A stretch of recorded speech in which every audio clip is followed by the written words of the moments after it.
In this video, we'll discuss illnesses caused by SORD, S-O-R-D-D. Conflicts between yourself and your other can cause many kinds of illness. Many of them will be chronic, lasting years, even decades. Examples include chronic stress, chronic anxiety, depression, chronic pain, and addiction. This happens because chronic internal anguish results from battles between a person's true self and their socialized other. This can tear a person apart from the inside. In this video, Subconscious Susie will help me reveal how this works. Hi, Dr. B. I know as a representation of a person's subconscious that I am a part of this. But can you tell me more about how I participate in creating illness? Yes, every person has two voices inside of them, their real and genuine self and their socialized self. This is not magical or mystical. It simply results from the fact that humans are individuals and also social beings. Each perspective, whether the genuine self or the social self, brings an internal voice within us. Each represents a set of perspectives that we use to figure out what we are going to do and not do in life. We have internal mental conversations and conflicts between these two voices.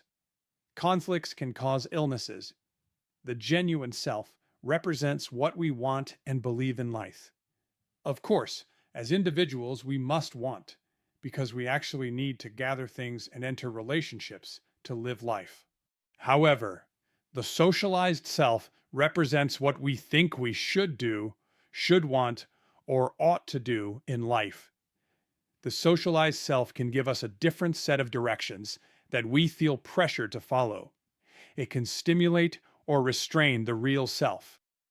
And when causing illness, the socialized self can act as critic of the real self. Children grow up around other people. As children, we need other people. We listen to them. We are supported by them. We also might fear them. So, we learn from them. We learn the social view of how life works and how we need to work within it. This is learning through teaching by others. We may be taught through words or actions or even lack of actions. For example, not being supported. We build these teachings into us. Thus, we build an internalized social self. We call that process socialization. It can either help us or hurt us. Outside people can be either supportive or critical of a child's true nature. If life and the processes of parenting are going well, then a child can feel supported for being in the world and growing into whoever they will be. However, if things are not going well, a child can feel threatened, criticized, belittled, or discounted.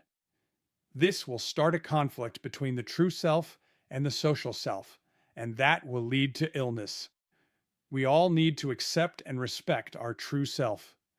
But outsiders can take away a child's confidence and personal satisfaction, instead installing self-doubt and self-criticism. There is a neurological pathway for this to happen because we are a social species. If a child feels badly about themselves, then that causes stress. If the internal situation is bad enough, the stress can be very chronic, and chronic stress causes illness. The illness can take many forms such as drug addiction, obesity or anorexia, chronic risk-taking behaviors, chronic thrill-seeking, excessive self-criticism, excessive fear, and depression. Each of these leads to its own set of illnesses. This was clearly demonstrated in a very large and rigorous 1998 medical study done through Kaiser Permanente Systems in California. It has become known as the ACEs study, the Adverse Childhood Experiences study. The study examined long-term consequences of childhood social and physical adversity. The events considered in this study are not simply injuries like falling off a bike. No, these are recurrent threats to self, emotions, and body suffered by children over spans of months or years. The study revealed that decades later, chronic illnesses were the result. In another video, I'll discuss the ACEs study in more detail. If I represent a child's subconscious, Why would I do that to the child? What happens in the child's brain is actually adaptation. The adaptations can be positive or negative. The adaptations creates the part of you that is a child's social self. If childhood is not going well, the adaptations can put you into conflict with the child's real self. The child tries to get out of the way of adversity by denying personal needs. You may then prevent their natural tendencies from flourishing. They feel bad about who they are. This isn't your intent, but it can be what happens. Can anything be done to make things better? Oh, yes, a lot can be done. In the videos of this SOR-DD series, I'll talk about many treatments. In a broad overview, treatments fall into three categories: medications, counseling, and changes in life situation. But there are lots of details that determine which approach is best for each individual. Can you give me just one example so I can get the feel of the treatment approach? Yes, here is an example. When I was practicing as medical director in an addiction center, I saw a very nice young man who came from a relatively famous family. His family was all about sports, and they were good at it.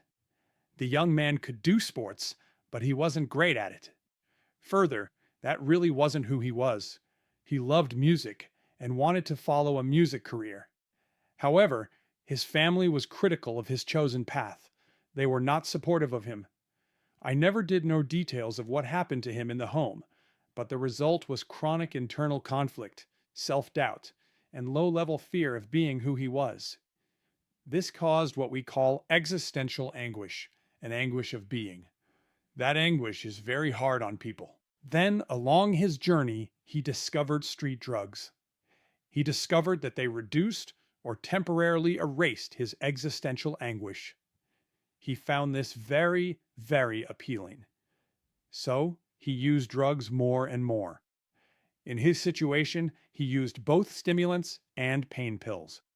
The stimulants made him feel powerful, making it easier for him to accept his own path for life. The pain pills erased the chronic emotional pain of existential anguish. So both were appealing in different ways. But you see, it wasn't the drugs that he really wanted. What he really wanted was to feel relief from his existential anguish. So he'd go through drug treatment, temporarily get off the drugs, but then he would go back because the treatments had not fixed the real problem. So, I'm the problem? It is more that you are part of his internal conflict. This young man did eventually move away from needing drugs. He did this by learning to accept his own real self as being in control of his life. As a social person living in a society, he did not erase you. Rather, he put you in your place, not the control of him, but rather a type of internal advisor for him. It was his life, so he followed a music path, and he found the way to recognize his family's influence as their point of view, valid for them, but not for him. His internal fight went away. He became more comfortable with himself. The anguish got much less, and the drugs became much less appealing. He was no longer addicted to them. So, he was totally cured then? No, not totally. You see, the internal dilemma of our self and our other is a part of being human. It is actually a problem if a person doesn't have an internal other to restrain excessive personal desires. That is a situation we call narcissism. But he found a better balance. That relieved his anguish, and that relieved his drive to use drugs. In this particular video, I'm not going to explain all the processes of rebalancing the real self with you, the internal other. This will take several videos. But what happened for this young man was that he could live his life on his own collaborative, comfortable terms. Drugs still had some appeal. After all, he had discovered how they made him feel, and he certainly remembered his anguish. But he was no longer slave to the drugs. He no longer needed to escape his anguish through them. Well, I'm anxious to hear more. I don't want to be the enemy. I want to be a contributor to a good life. And you can be. You just need to be in the right balance. We will have a lot of talks about this. It is not a simple subject, but it is one you can understand. Okay. Well, I'm anxious to learn. Will I join you in another video? Yes, you are one of my avatars. You help people understand this subject. There will be others also, but we will definitely meet again. Okay. Bye for now. Thanks for joining us and staying until the end. There is a lot more coming, and I will even get better at making these videos.